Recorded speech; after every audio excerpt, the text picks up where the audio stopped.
to see what you see. You are doing a great work in me. I've decided I can't stand still. No, you have given me purpose. All my heart is yours. All my life is yours. I will make a move for you, for you. All my heart is yours. All my life is yours. I will make a move for you. Make a move for you. Make a move, make a move, make a move for you. I will make a move, make a move, make a move for you. I will.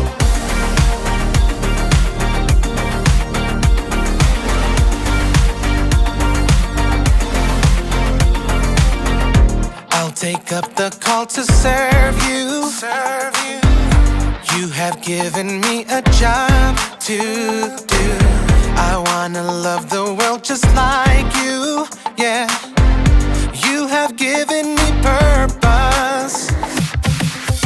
All my heart is yours. All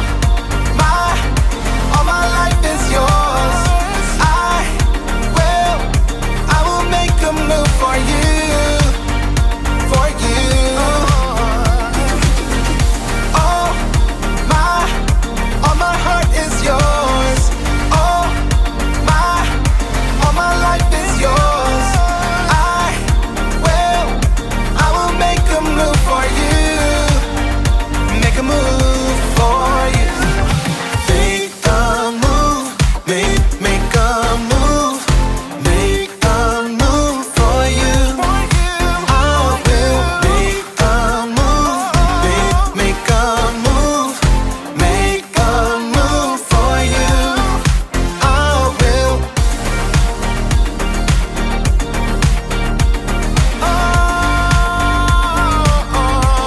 Make a move.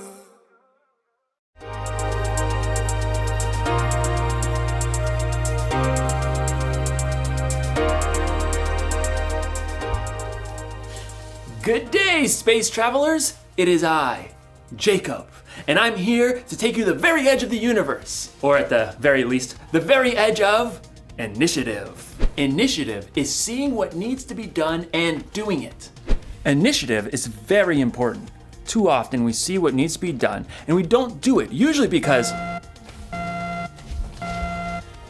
flashing red light. Red light? What could that mean? I'll have to check the Space Travel Manual. Red light. Ah, red light. Computer malfunction alarm. To reset computer, press the blue button. Okay, good. Where was I? Yes. Initiative. I was saying that sometimes we see what needs to be done, but then we don't do it because a blue flashing light.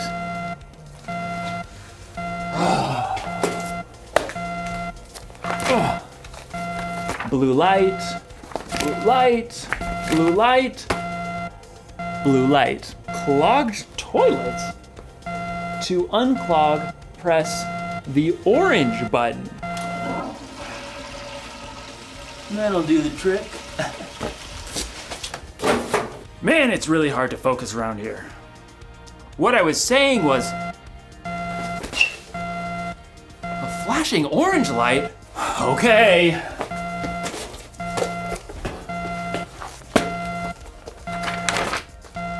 Orange light, orange light. In today's story, we'll hear more about Nehemiah rebuilding the wall around Jerusalem. A really difficult job. Orange light. Got it. Whew. I hope Nehemiah doesn't lose focus. Oh man, what could that alarm be? Oh, I just got a text message. See you in a few. The Bible. It's 66 books of history, stories, letters, and poetry that fit together to form God's one big story. The epic adventure of how He created us and loves us so much that He made a way to rescue us. As we travel through the Bible, from Genesis to Revelation, we discover people who met God and found their lives changed forever. Now, for an amazing story, inspired by the book of Nehemiah. Chapters 2, 4, and 6. When Nehemiah traveled to Jerusalem and surveyed the broken down walls, he saw immediately what had to be done. We must rebuild. God moved the hearts of the people to join him. Let's get started! Hooray! But while the Jewish people were eager to repair the tumbled down walls and ruined gates, the people in the lands around them were not so thrilled. What do they think they're doing? A city with no walls stood open to attack. The people inside could never become a strong nation. The enemies of the Jews knew that if the wall of Jerusalem was rebuilt, the Jewish people might become a powerful enemy. They must cease and desist. Sanballat, a Horonite, and Tobiah, an official from Ammon, marched right up to the place where the people gathered to begin work. Pathetic. What a ragtag group. Why bother to even start? You shall never finish. Plus, the king is gonna think you're trying to take over. Nehemiah kept his cool. The God of heaven will give us success. We serve Him. So we'll start rebuilding the walls. Good luck with that. Nehemiah and the Israelites didn't need luck. They needed God's help. It was true that a few of the Jewish people were builders. Let's see. We've got priests, nobles, goldsmiths, perfume makers, farmers, grape growers, shepherds, any stonemasons. Well, let's get organized. Where he could, Nehemiah assigned each family group to work on a section of the wall closest to their home. Eliashib, you and the other priests will rebuild the sheep gate. Then, work on the wall up to the Tower of the 100. On it. Hassanah's family, I want you to work on the fish gate, lay its beams, and repair the doors with metal bolts and bars. We've got this. Nehemiah continued to give each family or group a part of the wall to rebuild. Old and young, men and women, they put everything they had to gather the fallen stones and hewing beams. In a short time, the wall began to rise again. Inconceivable. Sanballat and Tobiah were shocked to see the Jews actually making progress. They would mock the work to anyone who would listen. Do those Jews think they can make the wall new in a single day? Preposterous! The stones are all scattered and piled up like garbage. I suppose an itty-bitty fox tried to climb up on that excuse for a wall. Ah! The whole thing would fall down. Once again, Nehemiah ignored the heckling. Instead, he prayed as he worked. God, please listen to our prayer. Some people hate us. They're saying bad things about us. Don't hide your eyes from their guilt. With a burst of energy, the people worked even harder until the wall was half as high as it needed to be. Preposterous! Time for some action. Tobiah and Sanballat began to plot with the surrounding nations to attack Jerusalem before the wall could be finished. We must set guards, day and night. Even with guards in place, enemies threatened, and the Jews were exhausted.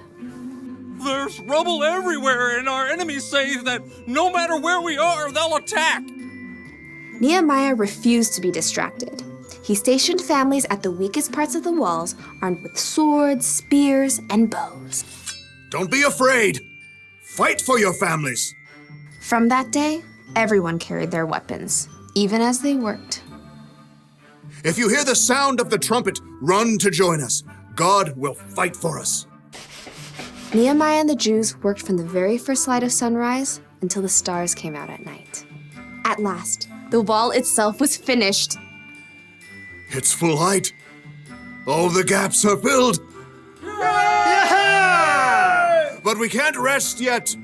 The entrance gate still must be repaired. Sanballat was furious, but he had another play to make. So he sent a message to Nehemiah, who was working high on the wall. Sanballat says, "Come, let's talk with one another. Let's meet in one of the villages on the plain of Ono." Oh no, I don't think so. Nehemiah knew perfectly well they were planning to harm him, but he stayed focused on the work and sent his own messenger to Sanballat. Nehemiah says, I am working on a huge project. Why should the work stop while I leave it? Why should I go down and talk with you? Inconceivable! Try again. 5 times, Sanballat sent messages. He even threatened to tell the Persian king that Nehemiah was trying to make himself king. Tell Sanballat you're just making that up. Oh, I'll have to send another message. Time for a new strategy. Sanballat made one last desperate attempt. He hired a man named Shemaiah to make Nehemiah look bad with his own people. Nehemiah, some men are coming at night to kill you. Let's go hide in the temple and lock the doors.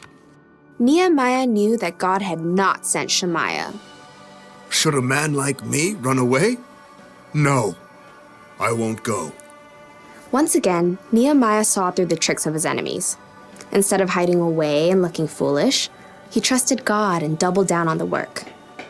On the 52nd day of work, the wall and gates were finished. No! The wall had been finished in record time by a group of ordinary, everyday people. It was clear to everyone that God had helped Nehemiah and the Jews stay focused and finish strong.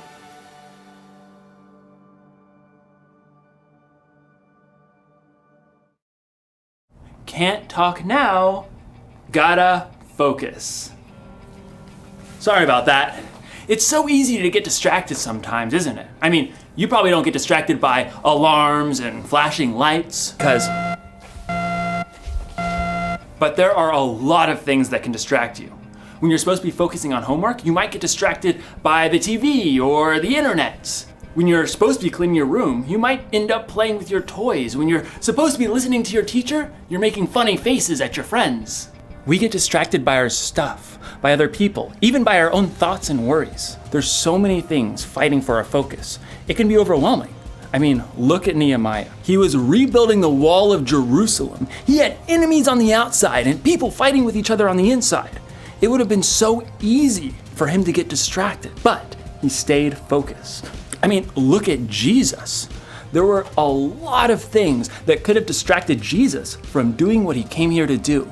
But he stayed focused on what was most important, saving the world and making it possible for us to have a relationship with God. Staying focused isn't always easy, but when you focus, you can get things done quicker and better. So, the one thing to remember today is this: stay focused on what needs to be done. If you need help, take a minute or two to talk to God before you have something you need to focus on, and try to steer clear of the things that can distract you.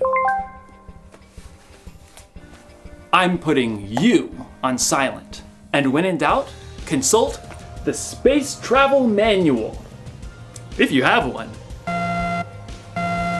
What do all the lights mean? All the lights, all the lights, all the lights, all the lights. Oh. Dance party.